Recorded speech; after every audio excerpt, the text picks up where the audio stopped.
چنانچہ نبی کریم سرور دو عالم صلی اللہ علیہ وسلم کے دنیا میں تشریف لانے کے جو مقاصد بیان فرمائے ہیں اللہ تبارک و تعالیٰ نے، ان میں ایک بڑا مقصد ہے وہ یزکیہم، کہ وہ ان انسانوں کو پاک صاف بنائے۔ کس چیز سے پاک صاف؟ گناہوں سے پاک صاف، شرک سے پاک صاف، بدعات سے پاک صاف، برے اخلاق سے پاک صاف، اور اچھی عادتیں ان کے اندر پیدا کریں۔ تو زکوٰۃ کے ایک معنی یہ ہے۔ تو یہاں مفسرین، حضرات مفسرین نے فرمایا کہ یہاں پر یہ معنی بھی مراد ہو سکتے ہیں، زکوٰۃ پر عمل کرنے والے ہیں، اس کا مطلب یہ ہے کہ اس بات کی پوری کوشش کرتے ہیں کہ ان کے اخلاق، ان کا کردار، ان کے اعمال وہ گندگیوں سے پاک ہو جائیں، اور خاص طور پر جو باطنی اخلاق ہیں ان کے لیے تزکیہ زیادہ استعمال ہوتا ہے۔ یعنی آدمی پاک اس طرح ہو جائے کہ اس کے دل میں حسد نہ رہے، اس کے دل میں کسی دوسرے سے بغض نہ رہے، اس کے دل میں نام و نمود دکھاوے کا جذبہ نہ رہے، اخلاص ہو، دکھاوا نہ ہو، اس کے دل میں تکبر نہ رہے، تواضع پیدا ہو، یہ سارا زکوٰۃ کے اندر داخل ہے۔ تو مفسرین کی ایک بڑی جماعت نے یہ فرمایا کہ یہاں پر مراد یہ زکوٰۃ ہے کہ آدمی زکوٰۃ، اس لیے زکوٰۃ فاعلون فرمایا گیا ہے کہ زکوٰۃ کے اوپر عمل کرنے والے، یعنی اپنے اخلاق کو پاک کرنے والے۔ اور بھائی عام طور سے یہ اخلاق کی پاکی جو ہے، یعنی انسان حسد سے محفوظ ہو، تکبر سے محفوظ ہو، بغض سے محفوظ ہو، ریاکاری سے محفوظ ہو، یہ عادتاً کسی شیخ سے تربیت پائے بغیر عادتاً ایسا نہیں ہوتا۔ وجہ اس کی یہ ہے کہ یہ بیماریاں ایسی ہیں کہ جو آدمی کو خود معلوم نہیں ہوتی۔ اگر کسی انسان میں تکبر ہے تو خود اس کو پتہ نہیں چلتا کہ مجھے میں تکبر ہے۔ آج تک آپ نے کسی کو دیکھا جو یہ کہتا ہے، یہ سمجھتا ہو کہ میرے اندر تکبر ہے؟ بڑے سے بڑا متکبر وہ کبھی اپنے آپ کو متکبر نہیں سمجھے گا، نہ اس بات کا اعتراف کرے گا کہ میں تکبر ہوں۔ وہ ایک عربی مثل میں اس کی بڑی اچھی مثال دی ہے۔ وہ فرماتے ہیں کہ متکبر کی مثال اس شخص کی سی ہے جو پہاڑ کی چوٹی پر کھڑا ہو۔ پہاڑ کی چوٹی پر کھڑا ہے ایک آدمی اور باقی لوگ نیچے ہیں، تو جو اوپر کھڑا ہے وہ نیچے والوں کو سب کو چھوٹا سمجھتا ہے، اتنے نظر آ رہے ہیں اوپر سے، تو وہ جو اوپر کھڑا ہے وہ سارے نیچے والوں کو چھوٹا سمجھتا ہے، اور نیچے جو کھڑے ہیں وہ اس کو چھوٹا سمجھتے ہیں۔ وہ نیچے جو کھڑے ہیں وہ اس کو وہ اتنا ذرا سا نظر آتا ہے۔ تو متکبر جو ہے وہ ساری دنیا کو حقیر سمجھتا ہے، ساری دنیا کو سمجھتا ہے کہ یہ میرے سے چھوٹے ہیں، میں ان سے اعلیٰ ہوں، اور دنیا اس کو چھوٹی سمجھتی ہے، کیونکہ جو متکبر ہے اس کی کبھی عزت نہیں ہوتی لوگوں کے دلوں میں۔ وہ چاہتا ہے کہ میری عزت ہو، لیکن متکبر کی عزت دل میں نہیں ہوتی۔ زبردستی کوئی اس کے آگے احترام کا معاملہ کر لے وہ الگ بات ہے، لیکن جو متکبر ہوگا عام آدمیوں کے دل میں اس کی عزت نہیں ہوگی، زبان سے چاہے وہ کچھ بھی لوگ اس کے سامنے کہتے رہیں۔ تو یہ ایسی بیماری ہے کہ خود پتہ نہیں چلتا۔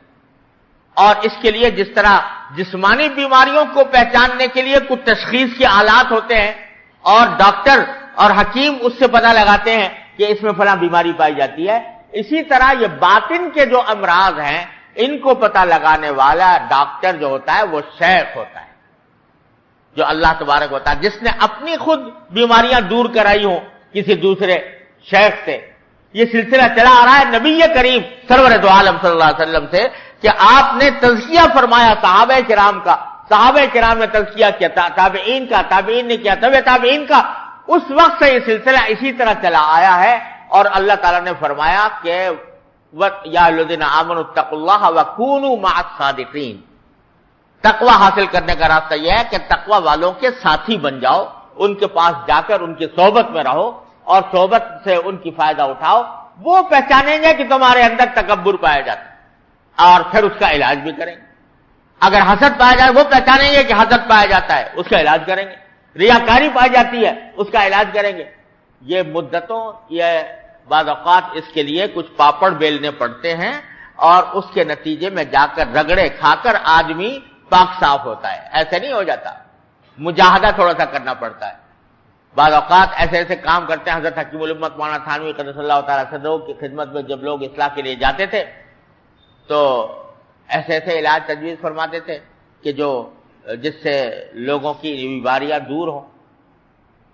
کسی کو کہہ دیا کہ بھائی دیکھو نماز کے بعد کھڑے ہو کر یہ اعلان کیا کرو کہ بھائیو میرے اندر تکبر کی بیماری ہے, دعا کرو کہ اللہ تعالیٰ میری وہ بیماری دور کر دے.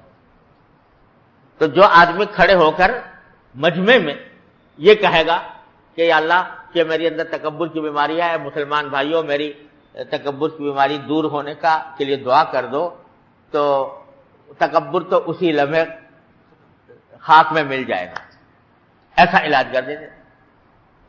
کبھی کسی کو کوئی یہ کہہ دیا کہ آپ جا کر جوتے سیدھے کیا کرو, مسجد میں جتنے لوگ آتے ہیں ان کے جوتے سیدھے کیا کرو.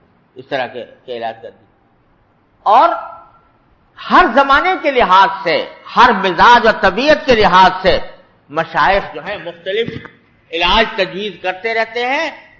بعض اوقات آسان, بعض اوقات تھوڑی سی مشکل, لیکن ان مشکلات سے گزرنے کے بعد اللہ تعالیٰ کے فضل و کرم سے آدمی کو بیماریوں سے نجات مل جاتی ہے.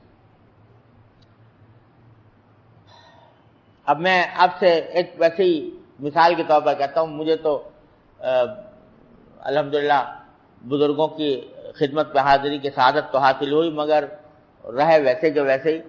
لیکن میں بتا رہا ہوں کہ کس طرح بزرگ جو ہیں وہ لوگ سمجھتے ہیں کہ یہ بزرگوں کے پاس جا کر کچھ وظیفے حاصل کر لیے جاتے ہیں اور وہ وظیفے پڑھنے کا نام جو ہے وہ پیری مریدی رکھ لیا ہے. اصل جو مقصود ہوتا ہے وہ ان بیماریوں کا علاج ہے. میں جب حضرت مولانا حضرت عارفی قدس اللہ تعالیٰ سرہ کی خدمت میں حاضر ہوا بیعت کے لیے, میں اور میرے بڑے بھائی, تو کچھ ہی دنوں کے بعد انہوں نے ہم پر یہ پابندی لگا دی تھی 10 سال تک کوئی واعظ نہیں کہنا, کوئی تقریر نہیں کرنی. اب لوگوں کی دعوتیں آ رہی ہے, بلایا جا رہا ہے, اصرار ہو رہا ہے, لیکن حضرت کی طرف سے ممانعت, کوئی تقریر نہیں کرنی. 10 سال یہ پابندی رکھی گئی ہے, اور 10 سال تک کبھی غیر ملک سے دعوت آ رہی ہے, کبھی پاکستانی سے دعوت آ رہی ہے, کبھی کہیں بلایا جا رہا ہے وعظ اور تقریر کے لیے, لیکن حضرت کی طرف سے پابندی ہے. الحمدللہ وہ 10 سال اسی پابندی کے حالت میں گزارے, اور الحمدللہ اس کا عجیب نفع محسوس ہوا, عجیب فائدہ اس کا محسوس ہوا, بے شمار فوائد تھے. اب میں آپ سے کیا عرض کروں. لیکن مثال اس لیے دی کہ یہ نہیں کہ بس وظیفے بتا دیے کہ بھائی صبح کو یہ تسبیح پڑھ لیا کرو, شام کو یہ تسبیح پڑھ لیا کرو. کسی سے اصلاحی تعلق قائم کرنے کا اصل مقصود اپنی بیماریوں کا علاج ہوتا ہے. اب وہ بیماریوں کا علاج کرنے میں بعض اوقات کچھ پابندیاں بھی برداشت کرنی پڑتی ہیں. تو جب پابندیاں برداشت کیتی ہیں تو قال را بگزار صاحب حال شو, پیش مردے کا ملے پامال شو. جب آدمی پامال ہوتا ہے کسی اللہ والے کے پاس, پھر اللہ تبارک و تعالیٰ اپنا کرم فرما دیتے ہیں اور کچھ نہ کچھ علاج اس کا ہو جاتا ہے.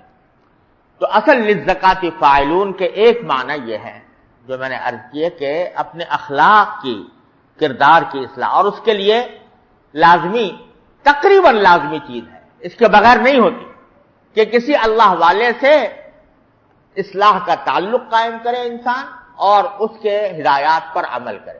پہلے زمانے میں تو بڑے لمبے چوڑے مجاہدات لوگ کراتے تھے, اب قوتیں کم ہو گئیں. ہمارے حضرت حکیم الامت مولانا تھانوی رحمۃ اللہ علیہ نے آسان کر دیا معاملہ, تو الحمدللہ وہ آسان علاج بھی تجویز فرما دیے گئے ہیں.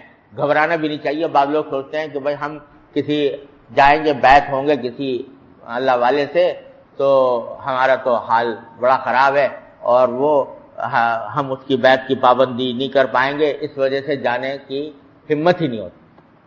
لیکن بھائی اگر پہلے سے پاک صاف ہو تو پھر جانے کی ضرورت ہی کیا ہے.